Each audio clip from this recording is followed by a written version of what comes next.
हाय, नमस्कार दोस्तों। I hope आप सब ठीक होंगे और ज्योमेट्री की सीरीज को एंजॉय कर रहे होंगे। जैसा कि मैंने आपको बताया है कि मैं आपको कंप्लीट ज्योमेट्री पढ़ाने वाला हूं, तो कंप्लीट ही पढ़ाऊंगा ताकि आपको कहीं अंत दूसरे चैनल पर भटकना ना पड़े। और बहुत सारा टाइम जो आप वेस्ट कर जाते हो फिर भी टॉपिक कंप्लीट नहीं हो पाता है, तो वो समस्याएं सब आपके पास ना आए। बस आप लोगों को इसके लिए मुझे सपोर्ट करना है ताकि मैं मोटिवेशन के साथ आपके साथ लगा रहूं। और इसके लिए आपको चैनल को सब्सक्राइब करवाना है और शेयर करना है। जितना आप इसको शेयर करेंगे उतना ही इसकी ग्रोथ होगी, जिससे मुझे भी मोटिवेशन मिलेगा और मैं आपके लिए और ज़्यादा वीडियो बना पाऊंगा। लेकिन मेरा प्रॉमिस है, तो मैं आपको कंप्लीट ही पढ़ाऊंगा, वो भी कोई भी कॉन्सेप्ट छोड़ूंगा नहीं। ये भी मेरा आपसे प्रॉमिस है। तो शुरू करते हैं। आज ज्योमेट्री की तीसरी वीडियो है, लेकिन ये ट्रायंगल की दूसरी वीडियो है। मैंने पहले दिन ट्रायंगल की क्लास ली थी, दूसरे दिन मैंने कुछ ट्रायंगल्स के बारे में इंफॉर्मेशन दी थी, और आज मैं आपको उसी ट्रायंगल में आगे चलूंगा। तो शुरू करेंगे ट्रायंगल को। और पहले मैं आपको बता दूं, आपको ये वीडियो 2 से 3 बार देखनी है, अच्छे से नोट्स बनाना है, नोट करना है। कुछ लोग बोल रहे थे पीडीएफ मिलेगी। दोस्तों, पीडीएफ नहीं मिल पाएगी। आप लोग नोट कर कर करके लिखोगे तो आपको ये तुरंत कॉन्सेप्ट क्लियर होते जाएंगे। पीडीएफ से होता क्या है, आप पेन ही नहीं चलाना चाहते हो, और आजकल इसीलिए एग्जाम्स में आपका स्कोर नहीं हो पाता है, क्योंकि आप वीडियो देखने की आदत पड़ गई है। फिर बोलते हैं स्पीड नहीं बढ़ती है। पेन चलाओ बेटा, नोट्स बनाओ अपना सब लोग। अगर आप अपना नोट्स बनाओगे, अभी बार बार चीजें लिख लिख के करोगे, तो अपने आप ही आपकी सब चीज अच्छी हो जाएगी। ओके, तो शुरू करते हैं ट्रायंगल्स को। ओके, तो देखिए, सबसे पहले हम देखते हैं जहां हमने छोड़ा था वहां से। आज हम शुरू करेंगे टाइप्स ऑफ ट्रायंगल से, कि ट्रायंगल कितने प्रकार के होते हैं। हिंदी मीडियम वाले चिंता ना करें, मैं हिंदी में बोलता हुआ चलूंगा, आप लिखते हुए चलना। तो टाइप्स ऑफ ट्रायंगल्स का मतलब होता है क्लासिफिकेशन ऑफ ट्रायंगल्स या काइंड्स ऑफ ट्रायंगल्स। तो इन सबका एक ही मतलब होता है कि ट्रायंगल कितने प्रकार के होते हैं, या ट्रायंगल के प्रकार। इस हेडिंग का नाम है त्रिभुजों के प्रकार। त्रिभुज कितने प्रकार के होते हैं। अगर हम त्रिभुजों के प्रकार की बात करें तो इनको दो बेसिस पर कैलकुलेट किया जाता है। सबसे पहले साइड के बेसिस पर, और दूसरा एंगल के बेसिस पर। हिंदी में बात करें तो भुजाओं के आधार पर कुछ ट्रायंगल्स के प्रकार होते हैं, और कुछ कोणस के आधार पर त्रिभुजों के प्रकार होते हैं। तो हम एक एक करके इनमें से बात करेंगे कि साइड्स के आधार पर कौन से त्रिभुज होते हैं और कोण के आधार पर कौन से त्रिभुज होते हैं। अगर मैं साइड्स के आधार पर त्रिभुजों की बात करूं तो मेरे पास 3 त्रिभुज निकल के आते हैं, जिसमें पहले त्रिभुज का नाम है स्केलेन ट्रायंगल, दूसरे त्रिभुज का नाम है आइसोसेल्स ट्रायंगल, तीसरे त्रिभुज का नाम है इक्विलेटरल ट्रायंगल। हिंदी मीडियम में अगर बात करूं तो मैं अकॉर्डिंग टू साइड्स का मतलब हो गया साइड्स के अनुसार। तो पहला स्केलेन ट्रायंगल, जिसको हम बोलते हैं विषम बाहु त्रिभुज। स्केलेन ट्रायंगल का मतलब होता है विषम बाहु त्रिभुज। Number 2, isosceles triangle. इस ट्रायंगल का नाम होता है समद्विबाहु त्रिभुज। और नंबर 3, इक्विलेटरल ट्रायंगल। इस त्रिभुज का नाम होता है समबाहु त्रिभुज। एक बार फिर बोलता हूं, स्केलेन ट्रायंगल विषम बाहु त्रिभुज, आइसोसेल्स ट्रायंगल समद्विबाहु त्रिभुज, इक्विलेटरल ट्रायंगल समबाहु त्रिभुज। आगे देखते हैं बेटा एंगल के बेसिस पर। तो त्रिभुज के अगर हम टाइप्स की कोण के आधार पर बात करें तो इसमें भी 3 प्रकार के त्रिभुज निकल के आते हैं बेसिकली। और भी होते हैं लेकिन उनको हम अलग से देख लेंगे। मेनली तो 3 ही होते हैं। सबसे पहले एक्यूट एंगल ट्रायंगल, जिसको मैं हिंदी में बोलता हूं न्यून कोणीय त्रिभुज। एक्यूट एंगल ट्रायंगल को हम हिंदी में बोलते हैं न्यून कोणीय त्रिभुज। नंबर 2, राइट एंगल ट्रायंगल, जिसको हम बोलते हैं समकोण त्रिभुज। नंबर 3, ऑब्ट्यूस एंगल ट्रायंगल, जिसको हम बोलते हैं अधिक कोणीय त्रिभुज। एक बार फिर बोलता हूं, एक्यूट एंगल ट्रायंगल न्यून कोणीय त्रिभुज, राइट एंगल ट्रायंगल समकोण त्रिभुज, ऑब्ट्यूस एंगल ट्रायंगल अधिक कोणीय त्रिभुज। तो मैं एक बार पूरा समराइज कर देता हूं। जो त्रिभुजों के प्रकार होते हैं वो 2 बेसिस पर देखे जाते हैं, या तो साइड्स के बेस पर या फिर एंगल के बेस पर। साइड के बेस पर 3 प्रकार के त्रिभुज होते हैं। स्केलेन ट्रायंगल, जिसको हम विषमबाहु त्रिभुज बोलते हैं, आइसोसेलेस ट्रायंगल, जिसको हम समद्विबाहु त्रिभुज बोलते हैं। नंबर 3, इक्विलेटरल ट्रायंगल, जिसको हम समबाहु त्रिभुज बोलते हैं। और कोण के आधार पर अगर हम बात करें तो एक्यूट एंगल ट्रायंगल, जिसको हम न्यून कोणीय त्रिभुज बोलते हैं, राइट एंगल ट्रायंगल, जिसको हम समकोणीय त्रिभुज बोलते हैं, ऑब्ट्यूस एंगल ट्रायंगल, जिसको हम अधिक कोणीय त्रिभुज बोलते हैं। आई होप आपको ट्रायंगल्स के टाइप तो क्लियर हो गए होंगे। अब हम देखते हैं कि आखिर में ये ट्रायंगल होते क्या क्या हैं, तो इनको डीप में देखेंगे। तो शुरू करते हैं इससे आगे। तो सबसे पहले आपका आता है विषमबाहु त्रिभुज। तो विषमबाहु त्रिभुज एक उस प्रकार का त्रिभुज होता है, ये सबसे ज्यादा विषम टाइप के त्रिभुज का होता है, जैसे जिसका ना तो कोई एंगल बराबर होता है ना कोई साइड बराबर होती है। यहाँ पर जो मैंने लाइट ग्रीन कलर में जो दिखाए हैं वो एंगल्स हैं, और जो रेड कलर में दिखाई है वो साइड्स हैं। तो विषमबाहु त्रिभुज, जिसको हम स्केलेन ट्रायंगल भी बोलते हैं, उसमें तीनों एंगल भी अलग अलग होते हैं और तीनों साइड्स भी अलग अलग होती हैं। विषमबाहु त्रिभुज की तीनों साइड्स और तीनों एंगल ही अलग अलग होते हैं। विषमबाहु त्रिभुज की देखिए जैसे में लिखा है A is not equal to B is not equal to C का मतलब है कोई भी भुजा समान नहीं होती और कोई भी एंगल समान नहीं होता। ऐसा इसलिए क्योंकि जब किसी ट्रायंगल में साइड्स इक्वल होना शुरू हो जाती हैं तो साइड्स के सामने के एंगल भी इक्वल होना शुरू हो जाते हैं। इसीलिए मैंने यहाँ पे एंगल स्पष्टली दिखाया है। ओके, तो कोई भी एंगल बराबर नहीं होगा क्योंकि कोई भी साइड इक्वल नहीं है, क्योंकि समान साइड के सामने के एंगल समान हो जाते हैं, जैसे कि समबाहु समद्विबाहु त्रिभुज में होता है। आप आगे देखेंगे। नंबर 2, अब आगे चलते हैं। विषमबाहु त्रिभुज में दो चीजें आपको पता होनी चाहिए। एक तो सेमी पेरीमीटर होता है जिसको हम अर्ध परिमाप के नाम से जानते हैं। परिमाप का मतलब होता है बाहरी साइड्स का सम। किसी भी आकृति का परिमाप का मतलब होता है उसकी जो बाहरी या आउटर साइड्स हैं उनका सम। और सेमी पेरीमीटर का मतलब हो जाएगा जो साइड्स का सम है उसका हाफ। एस बराबर, जिसको स्मॉल एस से दिखाते हैं, तो अर्ध परिमाप एस बराबर हो जाता है, अर्ध परिमाप बोलते हैं इसको हिंदी में, ए प्लस बी प्लस सी बट्टे 2। और इसका क्षेत्रफल निकालने के लिए हमारे पास एक फॉर्मूला होता है, हीरोज फॉर्मूला, जिसको हम बोलते हैं S S minus A S S minus B S minus C. S S minus A S minus B S minus C. यहाँ पर एस क्या है? अर्ध परिमाप, जिसका मान होता है A plus B plus C बट्टे 2। आई होप यहाँ तक आपको सब क्लियर हो गया होगा। तो मैं विषमबाहु त्रिभुज को एक बार फिर बोलता हूँ। विषमबाहु त्रिभुज एक ऐसा त्रिभुज होता है जिसकी तीनों साइड्स अलग अलग होती हैं, तीनों एंगल्स अनइक्वल होते हैं, मतलब अलग अलग होते हैं। A is not equal to B not equal to C, कौन angle A is not equal to B angle not equal to C. और इसमें एस बराबर जो होता है A plus B plus C बट्टे 2, जिसको हम अर्ध परिमाप बोलते हैं।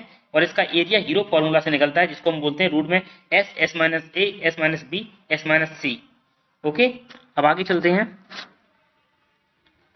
आगे मैंने दूसरा जो त्रिभुज दिया है उसको हम बोलते हैं समद्विबाहु त्रिभुज। तो समद्विबाहु त्रिभुज होता है वो एक ऐसा त्रिभुज होता है जिसकी दो साइड्स इक्वल हो जाती हैं।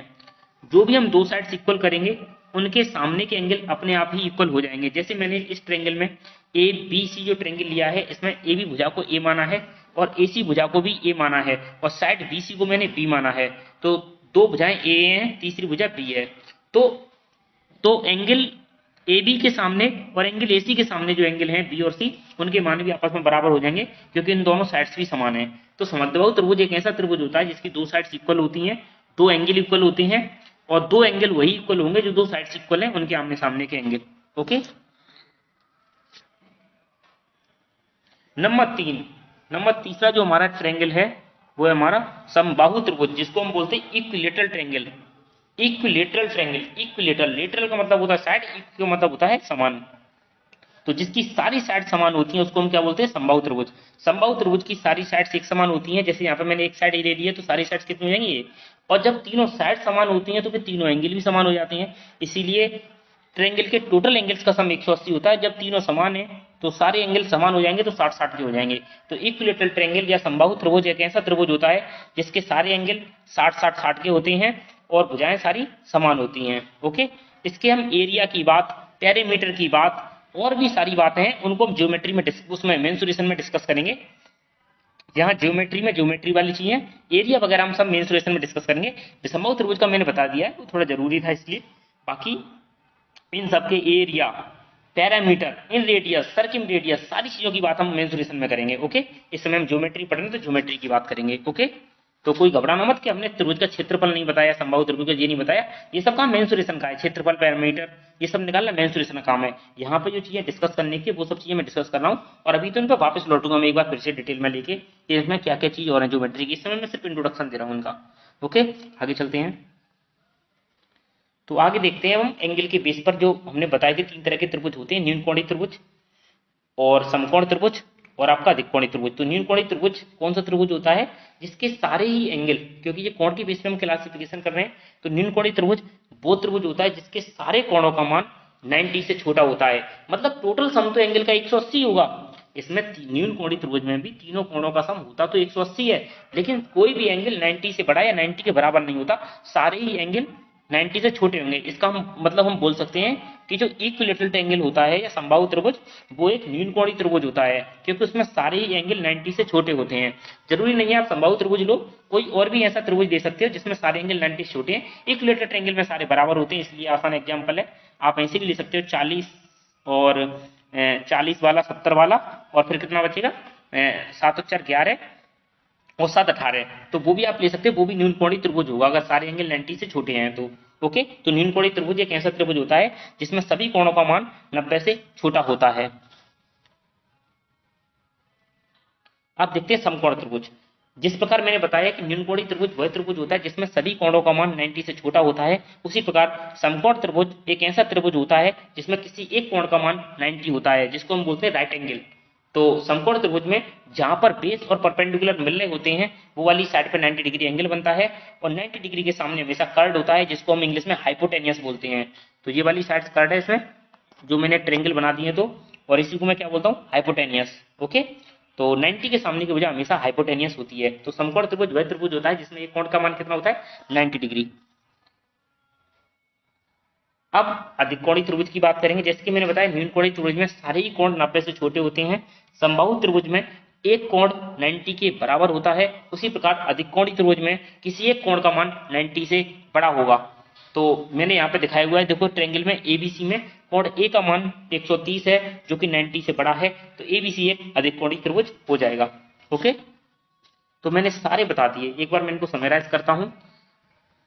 सबसे पहले बताता हूं मैं विषमबाहु त्रिभुज जिसकी तीनों साइड्स अनइक्वल होती हैं, तीनों एंगल भी अनइक्वल होते हैं। नंबर 2 समद्विबाहु त्रिभुज, दो साइड्स इक्वल, दो एंगल इक्वल। नंबर 3 समबाहु त्रिभुज, तीनों साइड्स इक्वल, तीनों एंगल इक्वल और प्रत्येक 60-60 का होता है। ओके, उसके बाद मैं बात करता हूं आपसे साइड्स एंगल के बेसिस पर। तो न्यूनकोणीय त्रिभुज सारे ही एंगल 90 से छोटे होते हैं और तीनों का सम तो 180 ही होगा। और आपका अधिक राइट एंगल ट्रायंगल की बात करूं, सम अगेन 180 होगा, लेकिन एक एंगल 90 होगा, बाकी दोनों का सम 90 होगा। अगर एक एंगल 90 हो जाता है राइट एंगल ट्रायंगल में, तो बाकी के दो का सम 90 होगा, लेकिन वो हो सकते हैं 30 और 60 हो, एक 30 हो एक 60 हो, और कुछ भी हो सकते हैं। मैं बताऊंगा जब 45-45 हो जाएंगे तो वो समकोण समद्विबाहु बन जाएगा, वो एक अलग केस है, वो आगे डिस्कस करेंगे। ठीक है, तो अधिकोणीय त्रिभुज में 90 से बड़ा हो जाता है एक एंगल, और समकोण त्रिभुज में एक 90 के बराबर होता है। तो मैंने यहाँ पे सारे एंगल्स का ब्रीफ इंट्रोडक्शन दे दिया है। आई होप आप सबको ट्रायंगल के जो टाइप्स हैं वो क्लियर हो गए होंगे। अब चलते हैं आगे। अब देखो मैंने यहाँ पे एक स्लाइड डाली जहाँ पे एक साथ डाले गए हैं, तो पहले मैंने समझाया, अब मैं स्लाइड के थ्रू समझाता हूँ। देखो यहाँ पे एक स्केलेन ट्रायंगल लिखा हुआ है, आइसोसेल्स लिखा हुआ है, इक्विलेटरल ट्रायंगल लिखा हुआ है, length of all sides are different, मतलब सब साइड्स की लेंथ डिफरेंट होती है, length of two sides are equal. Isosceles triangle में दो साइड्स की लेंथ कैसी होती है, इक्वल होती है। इक्विलेटरल ट्रायंगल में length of all sides are equal, सारी साइड्स कैसी होती है, इक्वल इक्वल। एक्यूट एंगल में ईच एंगल 90 से छोटा होता है, ईच का मतलब प्रत्येक एंगल, और राइट एंगल में एक एंगल 90 होता है, और ऑब्ट्यूस एंगल वो एंगल होता है जिसमें एक एंगल का मान 90 से बड़ा होता है। ओके, तो आई होप इस स्लाइड से भी सारा कुछ आपको क्लियर हो गया होगा। चलो अब आगे चलते हैं। ये देखिए, ये स्लाइड आपके लिए बहुत काम की है, और इस बार 2021 के मेंस में इससे क्वेश्चन भी आया था कि अधिकोणीय त्रिभुज के लिए प्रॉपर्टी कौन सी होती है। तो देखो साइड्स के बेस पर अगर मैं ये डिफाइन करने के लिए आ जाए कि acute angle, obtuse angle, right angle, मतलब न्यूनकोणीय त्रिभुज क्या होगा, समकोण त्रिभुज क्या होगा, और अधिकोणीय त्रिभुज क्या होगा। अगर ये सब कुछ हमें साइड के बेस पर क्वालिफाई करना हो या बताना हो साइड के बेस पर, अगर हमें ये बताने को आ जाए तो हम कैसे करेंगे। बहुत ही इंपॉर्टेंट कॉन्सेप्ट है, इस बार मेंस में आया था, इसको इंपॉर्टेंट मार्क कर लो 2021 के लिए। 2021 में ये आया था, आगे भी आ सकता है। तो देखो जब हमें साइड्स पता हो और हमें ये पता करना हो ये न्यूनकोणीय त्रिभुज है कि अधिकोणीय त्रिभुज है या समकोण त्रिभुज है, तो हम क्या करेंगे, ए स्क्वायर प्लस बी स्क्वायर और सी स्क्वायर का मान निकाल के कंपेयर करेंगे। तो सबसे पहले ए स्क्वायर प्लस बी स्क्वायर का जोड़ेंगे, अगर वो सी स्क्वायर से बड़ा आता है तो वो त्रिभुज न्यूनकोणीय त्रिभुज होगा, जिसको हम एक्यूट एंगल ट्रायंगल बोलते हैं।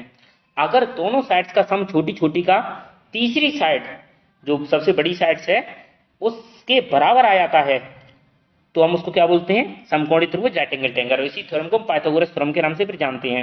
ए स्क्वायर प्लस बी स्क्वायर बराबर सी स्क्वायर, मतलब जो परपेंडिकुलर का सम प्लस बेस का सम का अलग अलग स्क्वायर बराबर हाइपोटेनियस के स्क्वायर के इक्वल होता है।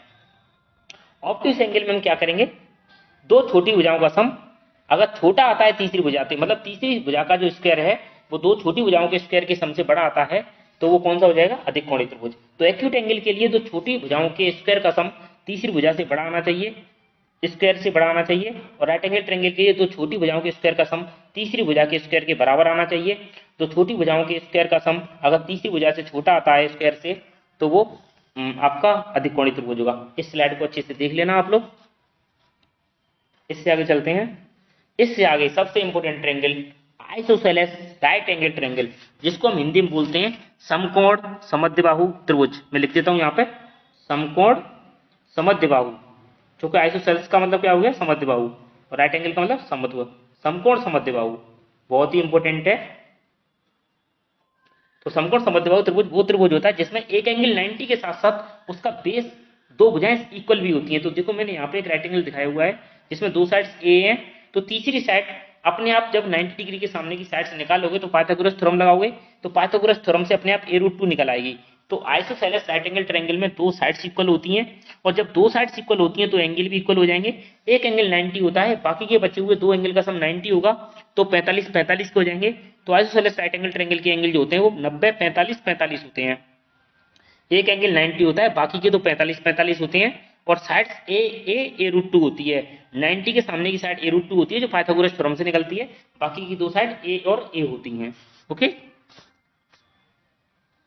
ये देखो मैंने आइसोसेलेस राइट एंगल ट्रायंगल और दिखा दिया स्पेशली कि a√2 90 45 45, तो 45 45 के सामने की साइड्स a होंगी और 90 के सामने की साइड क्या हो जाएगी, a√2।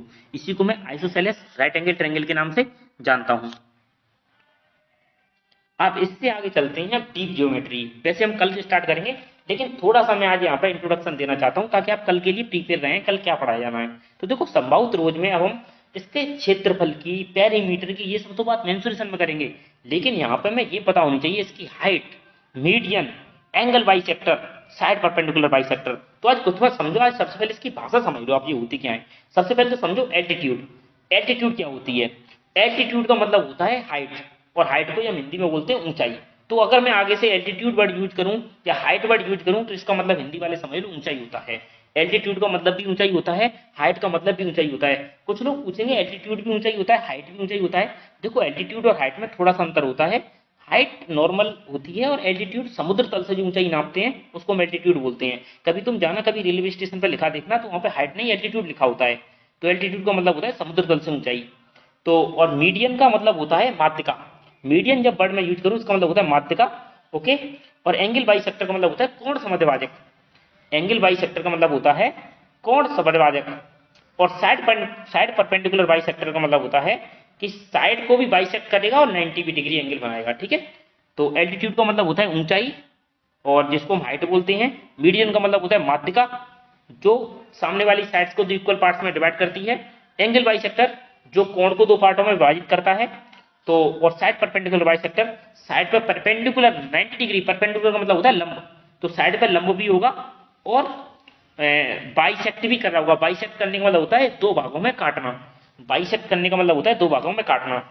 तो मैं ये अब कल डिस्कस करूंगा ये सब होती क्या है, लेकिन आप समझ लो इक्विलेटरल ट्रायंगल के अंदर एक ही साइड जो खींची जाती है, चाहे वो हाइट हो या तो मीडियन खींच लो, चाहे एंगल बाइसेक्टर खींच लो या साइड परपेंडिकुलर बाइसेक्टर खींच लो, चाहे तो आप माध्यिका खींच लो, चाहे आप ऊंचाई खींच लो, चाहे आप कोण समद्विभाजक खींच लो, चाहे भुजा कोण भुजा लंबवर्धक, भुजाओं का लंबवर्धक खींच लो, सारे ही एक ही पॉइंट पे एक ही लाइन बन के आ जाते हैं क्योंकि सारी साइड्स इक्वल होती हैं। ओके, तो एक ही लाइन पर आपका एल्टीट्यूड मिलेगा, एक ही लाइन पर मीडियन मिलेगा, एक ही लाइन पर एंगल बाइसेक्टर मिलेगा, एक ही लाइन पर साइड परपेंडिकुलर बाइसेक्टर मिलेगा। जबकि आप समबाहु त्रिभुज में इन चारों को खींचोगे तो ये चारों अलग अलग होंगी। कल से ये डीप शुरू हो जाएगा और इनमें सबको कंफ्यूजन होती है कि ये क्या क्या है। इन्हीं चारों को हमें समझना है। इन चारों को अगर हमने अच्छे से समझ लिया तो समझ लो ज्योमेट्री समझ आ गई। तो कल से हम इन सब चारों की बात करेंगे एक एक करके। ओके, थैंक यू गाइस, मैं अपने पूरे एफर्ट कर रहा हूँ, आप लोग भी मेरा साथ दो। जैसे जैसे आप मेरा साथ दोगे मैं भी आपके लिए करता जाऊंगा। आपके लिए मॉक एनालिसिस की वीडियो, आपके लिए मॉक कैसे अटेम्प्ट करें, क्यों नहीं सिलेक्शन होता है, क्यों कुछ लोग ही सिलेक्ट लेते हैं, इन सब पे मैं बात करूंगा मैं आगे जाके। तो दोस्तों प्लीज शेयर करो चैनल को, सब्सक्राइब करो, लाइक करो, कमेंट करो वीडियो को। ओके, आई होप आप मेरी इस जानकारी से संतुष्ट होंगे और मुझे सपोर्ट करेंगे। मैं आपके लिए ये सीरीज कंटिन्यू रखूंगा डेली। Thank you guys.